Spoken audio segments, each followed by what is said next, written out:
Hi Kim Garu, hello everyone, this is Kim. In comments people chat. Barmalwiga says, whoa you scared me. Bolsangman says Kim ha. Dog that bark when happy says waff waff. Guckbapman says yo owner, I see you are arrived. Before Guckbap gets cold. Kim says today, continuing from last time, I've compiled a summary of the monsters that inhabit the forest. In the comments people say, Dog that bark when content is dead says woof woof. Guckbapman says see. This is why no one's here when the Guckbap is hot, you keep doing this boring content. Dan Mujai says boring so boring. Our hero says hey guys, I even worked hard to prepare this material. Chat Bolsangman has donated 5,001. Kimbap Nimi, I think it's gonna be fun. Oh, it's Bolsangman Nim, thank you for the donation. Bolsangman at say in chat, not at all, it's just the money I made attaching eyes to $1,000 today for my viewing fee here. Kim says, huh, if you put it that way. In the chat people say, Guckbapman says hey, instead of donating money, you earned like a dog. Why don't you buy yourself a bowl of Guckbap? Dot that barks when Asestrash says woof woof. Kim says, hey don't interfere with another person business. Anyway, last time, we covered goblins and kobolds. And I also explained that you must avoid the bone creeper at all costs, right? But the most dangerous things in the forest are werewolves and owlbears. In particular, the fact that an owlbear has established a territory means that the monster ecosystem is balanced. Looking back, those were really good times. In chat panel Bolsangman, ooh, really, so exciting, Guckbapman, the Guckbap has gone from cold to frozen. Stop explaining, chat end. There was Bolsangman, who always reacted enthusiastically, and Guckbapman, who related everything to Guckbap. Dog that barks for you to show the hunt woof. Woof, and even the barking dog who would change his name in real time to make me chuckle. The way to fight an owlbear is. In person, he questioned himself. But why am I thinking of these happy past memories now? Look like our hero, until remembering his past of gaming days. Is this what they call your life flashing before your eyes? No, at least for me, this is more like a flashback from my old friends, telling me to get a grip. So think Kang Seong-ho. Owlbears have a habit of tearing apart anything they see when they're hungry. But the fact that it's just standing there means it's not hungry. In other words, there's only one thing that's getting on its nerves. The fact that I've invaded its territory, where the red trout live. If that's the case, the way to escape this situation. Is there only one? My mind may be Kim, but my body is just Kang Seong-ho. Still, I have to do it if I want to live. He grit his teeth and shout, come on. They both look at each other with killing intent. The owlbear jumped to our hero. The Kang think the owlbear has an owl's head, so its night vision is good, but it's weak to sunlight. He attacked Kang from his furious claw. Kang says I memorized its patterns a long time ago. I just have to execute. There's only one timing. Boom, he dodged the attack, says the only way to create a strong light effect in this situation is to. He grabs the owlbear hand and swiftly climbs and runs towards it. Then jump and shine the light directly in its eyes.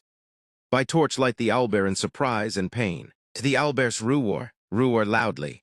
The torchlight shines so brightly it could blind our eyes. Ring ring look like an alarm clock sound. Ring ring ring. Egu my whole body aches. Ring ring he off the alarm clock. Did I pass out as soon as I got out? Wow hours for real, I guess it makes sense. As if fighting a goblin wasn't enough, I even ran into an owlbear. I really don't ever want to see one again. His stomach grumble, come to think of it. I haven't eaten a thing since yesterday afternoon. He fell from bed, Tiohoke. Awa, my legs have no strength in them at all. Then suddenly, his eyes go to the bag which has the fruit he takes from the portal. He took out the fruit from the bag and bit it. System notify. Your stamina has been restored by the effect of the sun apple. He fell on bed and says, phew, now I feel a bit more alive. All right, shall we go fill my stomach? Why is my Kyung SSI here? Why is my here? Me says, I came to eat. Of course, this place is number 2 on my list of favorite restaurants. No, I mean, why are you sitting with me? Hey, it's nice to have a meal buddy. Me says, by the way, did you ever try that thing I mentioned before? Kang says, the status window. Yes, did you try it? Now I know why me stopped herself from talking back then. Me show his smartphone and show the news and say, I'm telling you, I think it's real. In his smartphone, the news is, a bundle of cash suddenly disappeared from a convenience store. On June 19th, A thief broke into a convenience store but really, I can't tell if this person is naive or just pure. Isn't it way too obvious what you want to ask? He answer, yes, I tried, but unfortunately it didn't show up for me.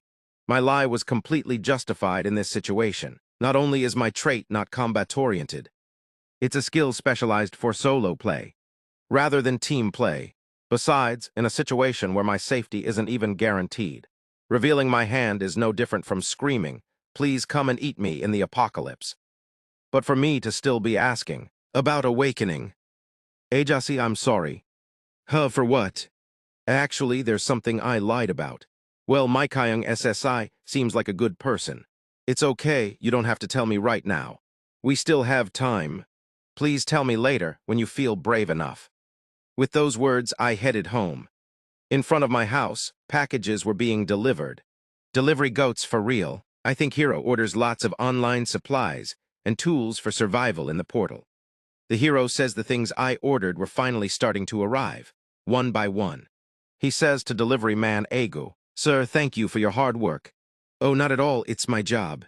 I moved the things I would need later to the rooftop, and the things I needed right away to the second floor. And while I was at it, he opened the package. He selected the items he would use for today's operation. Gas mask, fireproof, suit, pepper spray, small gasoline, can fire, axe, plumbing pipe, portable fire extinguisher, portable telescope. He says, my mission today is to find a space that can serve as a hideout. I have to secure one no matter what, right? He comes inside the portal and says, finding a hideout wasn't difficult. I'd spotted a suspicious-looking place when I was searching for the old goblin.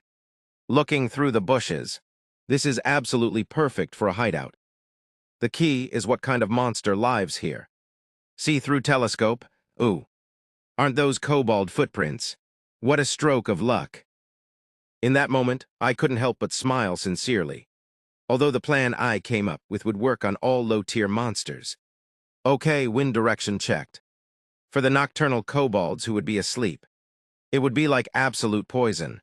For my plan, I hurried to gather firewood. He cut the wood tougher than he thought. Then, after placing the firewood near their entrance, this should be enough. I poured gasoline on it, so then the wood burns quickly.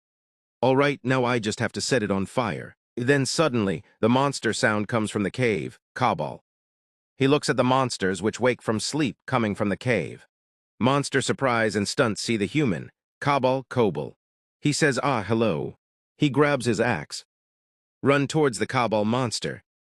Slash. He slashed the two monster heads one by one. Was drowsiness a status effect? Is a one-turn kill possible even now? System announced your level has risen to 1. You have acquired a total of 4 points. Well, I'll figure that out later. Let's start before any more of them wake up. He lit the fire. In the game's Sura, all low-tier monsters had one thing in common. The wood fire speeds up, and smoke starts coming from burn. He wears a gas mask for their own safety. They were vulnerable to sudden Phenomicron Mina. Of course, burning them directly would be better than just smoking them out. But, as the new tenant, that would make cleaning up a huge pain. Therefore, the strategy I chose was, the monsters wake up and shout Kabuul, to weaken the creatures by throwing them into a state of confusion. And when they came outside, to wipe them all out in one fell swoop. I thought at least 5 would come out, since a kobold pack usually has 7, but I guess not. The number of remaining individuals is slash sound and blood strain all over. 3, I guess. He swing his axe. One after another slash cutting the monsters. 2 monster jumps on our hero. The heroes are prepared, and the other hand is spray. To block the vision of a monster. After spraying the monster in pain, and there are eyes in burning. The hero took the opportunity to use his weapons to defeat the monster. We heard the last sound of the monster. Kang says now it's just you left, huh? Ugh, the leader is cowering in fear. How pathetic. Goodbye.